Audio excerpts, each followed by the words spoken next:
Al tikri alichot el halachot. Beruchim tiou rabotai. On est aujourd'hui le 27 Iyar, 42e jour dans le conte du Homer. Et on a une paracha qu'on lit toujours avant Shavuot, c'est paracha Bamidbar. C'est vrai, c'est le désert. On l'a vécu cette semaine avec un chaleur de désert. Et je pense qu'il y a un grand message qu'on doit tous appliquer d'urgence avant Shavuot. Maintenant, avec le retour à peu près dans la vie normale, retour dans les synagogues. Dieu, il appelle Moshe, il dit « C'est où et Rosh Koladat Ben Israël ?» Tu vas compter le peuple d'Israël. Et Rashi, il amène tellement Dieu, il nous aime. Alors c'est comme quelqu'un qui a reçu beaucoup des billets ou il a pris dans la banque. Même quand il va arriver à la maison, il va recompter. Et il va chaque fois regarder dans l'armoire s'ils sont bien là-bas. Alors nous, on est chers dans les yeux de Dieu. Chaque fois, il nous compte, pas seulement Kippour. Il y en a qui croient que Kippour, Dieu il est en train de voir tout ce qu'on fait. À chaque instant, Dieu, il voit ce qu'on fait. Et j'espère qu'on va le faire plaisir que là, en ce moment, chacun, même quand il voit les petits 3 minutes, ah, Dieu, il regarde. Alors, qu'est-ce qu'il a fait de beau aujourd'hui? Et voilà le message royal que Dieu apprend à Moshe. Tu vas nommer des chefs de tribu. Moshe Rabbeinu, il savait qui étaient les chefs de tribu.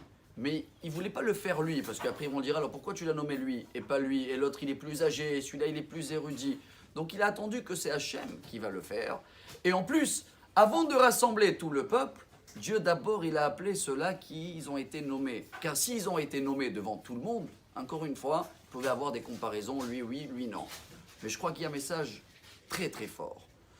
Comme on est dans la préface de la Torah, on est une semaine avant Shavuot, et ce savoir-vivre, ce comportement, il y a un exemple dans le Talmud, dans le traité Sanhedrin. Dans la page 11, il y a une histoire que Rabbi Yehuda Anassi, il faisait un cours, et d'un coup, il y avait une odeur de l'ail, Re'arshum. Tellement l'odeur, il était fort, que Rabbi il a dit, celui-là qui a mangé de l'ail, s'il vous plaît, il quitte le cours. D'un coup, il s'est levé, Rabbi Yahya Gadol, le grand rabbin, qui était assis là-bas, il est sorti, et d'un coup, le cours, il s'est arrêté, parce que tout le monde, ils ont vu le grand rabbin qui sort du cours, alors il n'y a plus de cours.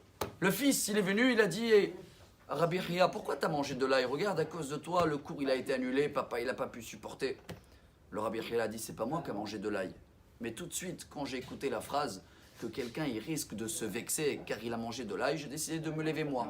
Chers amis, même si le cours de Torah, il a été annulé, mais le savoir comment tout calculer, de ne pas manquer le respect à quelqu'un et peut-être il va se vexer, voilà ce qui nous apprend Hachem, le premier message dans la paracha du désert. C'est ce qu'on va devoir faire nous pendant cette semaine, tout calculer, comme ça donner le kavod à chacun, même si c'est sur le compte d'un cours de Torah. Si on arrive à le faire, chers amis, alors voilà on comprend pourquoi chaque année on lit cette paracha, la Bamidbar, car Dieu, il nous aime, il nous compte chaque fois. Mais avant de nous compter, ceux-là qui sont comptés à part, qui ont un statut spécial, de côté, pas devant tout le monde, pour pas vexer qui que ce soit. Si on arrive à vivre avec ce message, chers amis, et ben voilà, 42e jour, 42e étape, il nous reste encore 6, 7, et Bezrat Hashem, on arrive en haut de la montagne. Excellente journée à tous. Amar Rabbi Elazar, Amar Rabbi Hanina.